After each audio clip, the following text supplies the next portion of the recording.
ako ganun ka nervyoso kagaya ng 3 years ago. Nung 2018 yata kami nag-file, no? The year before. Talagang pakiramdam ko parang namamatay ako. But this year, of course, medyo familiar territory na, no? Re-electionist. So, hindi po ako ganun nakakaba. And I know what I'm walking into.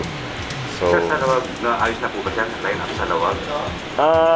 yeah, may decision na po. But siguro hindi ko na po na munang sabihin. Para at least para may respeto sa lahat ng mga parties, no? Sir, from lawag, sir, how about other towns? Okay na. Everything's halos decided na po. Yeah, sa buong for us at least, no? Sa family namin at sa team po namin, decidido na po kami for all races naman.